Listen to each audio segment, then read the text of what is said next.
What are the best and worst PA specialties in 2026 by earnings?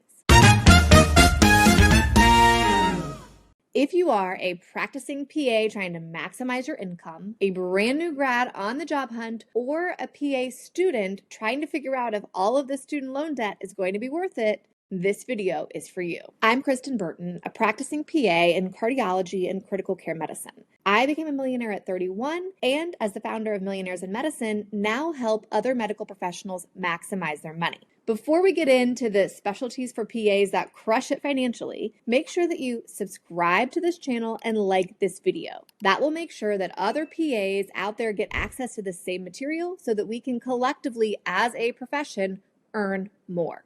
Let's get right into the nitty-gritty. Which of the specialties should you be looking at if you want to earn the most money? Well, before I give you that, let me give you first the PA specialties that actually earn the least. This data is actually from Merit Health, but the worst reported specialty for all PAs across the board for income was actually endocrinology, coming in with a median total comp of $126,000. Now, not that much further off was allergy and immunology, pediatrics, no surprise there. I love y'all that do it, right? So do my kids. And sports medicine.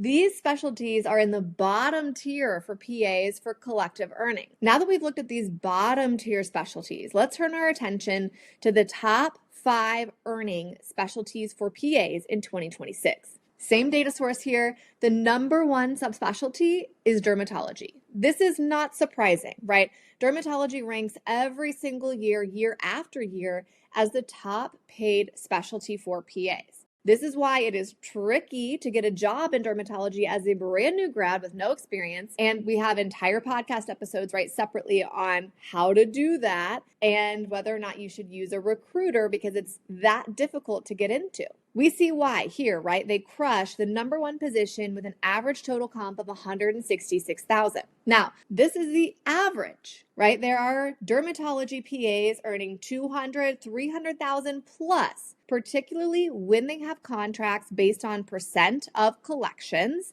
and have a strong productivity component to their contract. So if your number 1 mission as a PA is how do I earn the absolute most money, dermatology is your answer. Numbers 2 and 3 are both surgical subspecialties. No surprise. Number 2 is transplant surgery and number 3 is cardiothoracic surgery. What it comes down to is that procedural capacity pays, right? That is the name of the game in PA specialty compensation. And whether or not you like it, having the ability to do some procedures does tend to translate into more money. And these fields tend to be procedure heavy. So again, if you're thinking to yourself, how do I earn a high income as a PA? And you don't love the idea of dermatology, look at a surgical subspecialty, particularly transplant or cardiothoracics, and you're likely to become one of those top tier earning PAs. Number 4 is, believe it or not, ophthalmology, which is really interesting because ophthalmology often doesn't make the list in a lot of data sources because there are not a lot of ophthalmology PAs out there. But if this is an interest of yours, you can be well paid as an ophthalmology PA according to Merit Health. Now, technically number 5 I'm going to skip because it is pediatric dermatology, yet another area of dermatology, right? And we already know that dermatology pays well. We get it. So let's look at the one behind that. It's actually critical care. I'm going to raise my hand for that, right? Because I spent 7 years practicing as a critical care PA. And so again, the fields that have procedural capacity tend to pay more. This is true for physicians as well. This trend, it's not exclusive to PAs, but I think in the world of PAs, we tend to recognize it a little bit less. So to recap, our top 5 subspecialties for PAs by earning: dermatology, transplant surgery, cardiothoracic surgery, ophthalmology, and critical care.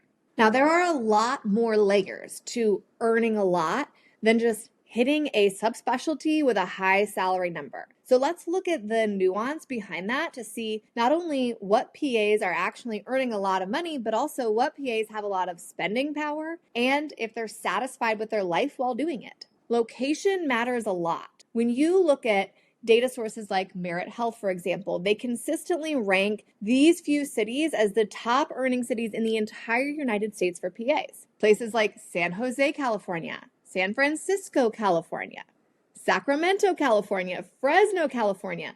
All of these have one thing in common: California, right? And when you look at salary data for PAs by state, we consistently see this list of states with high salary numbers saying, like, this is a great place to live and work as a PA.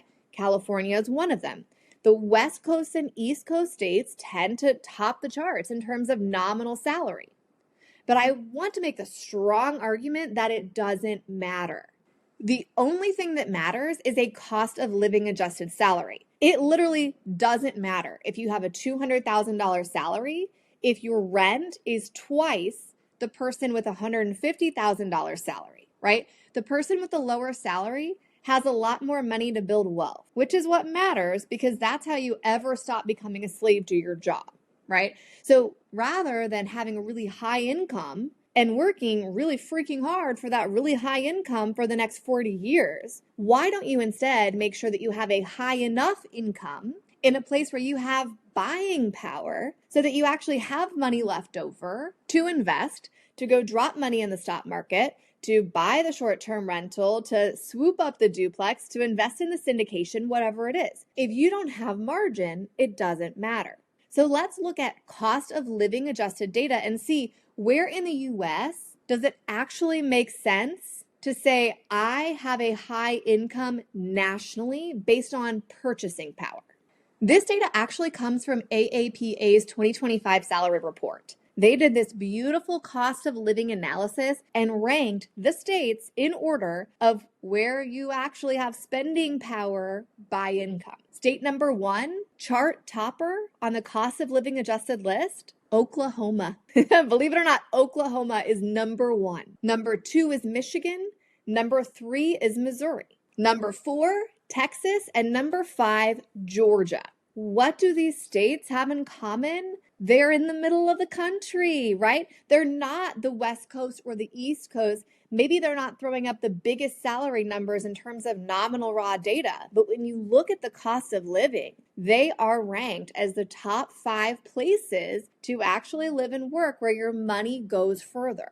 Now, I told you the best, so I've got to share the worst. What are the worst 5 states to work in as a PA where your income just simply does not catch up for the cost of living adjustment? The worst?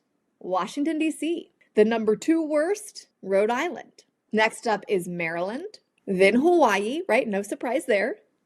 Then we have Maine and Vermont.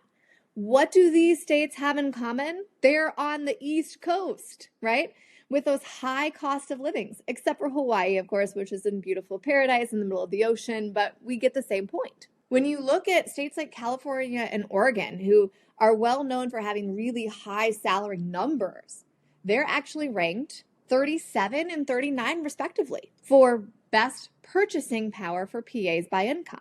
And so if you're sitting there and you're like, man, what's the matter with me, right? I feel like I'm earning well. I have relatively high salary. Why do I feel like I don't have enough money to actually make the needle move? Well, maybe you don't, right? Because if you're earning a median salary in a high cost of living area, you are going to feel the pinch.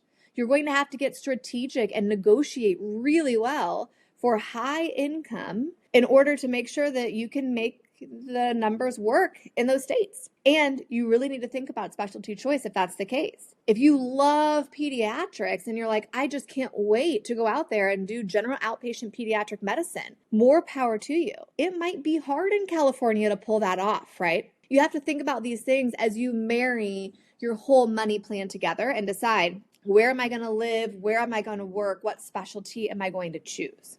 Now, I would be remiss if I didn't point out the compensation potential also varies a lot by contract type, right? Specialty matters, state matters, but so does the structure of your income. It turns out Merit Health found data that of PAs that earn over $200,000 a year, the vast majority have a productivity-based contract. They're either doing percent of collections or an RVU-based contract.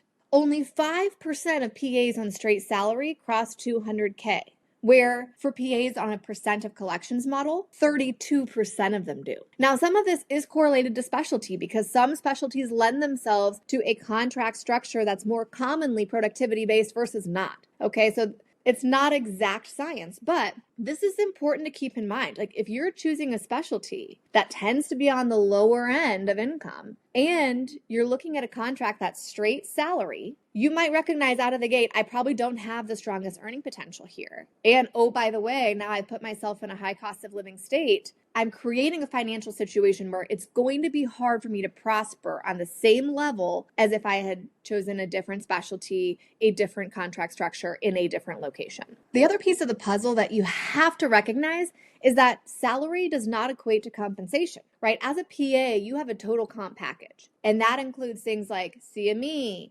paid time off, retirement contributions, profit sharing distributions, like all of that stuff, that's your comp. That matters. And so when you're doing an apples to apples job comparison, you can't look at just the salary number. You need to look at total compensation. And I have other videos walking you through with my own spreadsheets exactly how to do that. But the key for this is to just recognize that it's not all about salary. It is about what you get paid in total. When you're looking at that, retirement contribution matters a lot. I pulled data from the AAPA salary report from 2025 to look at this. Now, I'm going to start off with a scolding, y'all, because 3% of folks that completed the survey said they did not even know if they had an employer contribution to a retirement account. You guys, as a professional, you've got to know that. That matters a lot because a 10% contribution to your 401k when you earn six figures translates to a lot of money over your working lifetime. In fact, millions of dollars when you factor in the return on investment. Now, on that same token, a company that gives you a 2% safe harbor contribution, right? Like you can see how over your lifetime, the difference in net wealth to you is massive. So don't skip this. Let's take a look at what people reported for their employer contribution to retirement, just so that you can get an idea. As I'm looking at job offers, is this normal? Is this low? Is this high? 5% of respondents to the survey had over a 7% 401k contribution or 403b. Now, the highest I've seen is a 10% dollar for dollar match. That's pretty darn clutch. That's the best I've seen. And actually, every time I've seen it, it's come out of a large nonprofit medical center. So it's those jobs where you think like, oh, I'm not going to get paid very much because it's a large hospital system. They've actually come out with a 10% dollar for dollar employer retirement contribution. That's a lot of money. The other times I've seen 10% are someone who's on a profit sharing type of retirement contribution, where they had a smaller safe harbor plus a profit sharing component that ended up equating to just about, again, 10%. Now, on the contrary, 32% were between 3 and 7%. This is reasonable, okay? Like, it's not a great retirement contribution. It's not a horrible one. You're in mediocre land. And so when you're looking at jobs to compare and you're thinking about total compensation, keep in mind this is very middle of the road for your retirement piece of your compensation package. Y'all, 26% reported less than 3%. That's pretty poor, okay? And if that's you, you better be making up for it in terms of salary so that you can create your own nest egg to compensate for the fact that your employer is barely doing anything for you. A bunch of you guys replied that either your employer didn't offer a retirement plan at all, or they offered and didn't contribute. Okay, again, if that is you, you have to take the reins here and you have to make sure that your compensation is high enough to account for the lack so that you can make up the difference. The age of medical professionals retiring on this lovely pension is gone. Okay, it's a pie in the sky goal. If you're non-military, your burden of your retirement is on you. And so you need to earn enough money to account for that. This is a very important aspect of total comp. The last piece of this I'll point out is probably the most overlooked piece by PAs, to be honest. I say all the time, and I've said this live on podcasts many times, the people I know that have built actual wealth, they didn't do any of it by working a job and using their advanced degree to create an income. To be honest, they used it by understanding that wealth comes from value creation and ownership. And I love this data from the AAPA salary report because it proves what I've been saying for a very long time. They looked at data between PAs that either own a piece of the practice or have a bonus structure that involves sharing in ownership or earnings. In this category, the median total comp was $150,000, which is well above the overall median for clinically practicing PAs. In addition, the 90th percentile in this category was $270,000 in total comp. That is almost $100,000 more than the 90th percentile for a practicing clinical PA that has no ownership involvement. Do you see the difference? $100,000 more in total comp for the 90th percentile of PAs that actually have ownership versus PAs that are just clinicians, okay?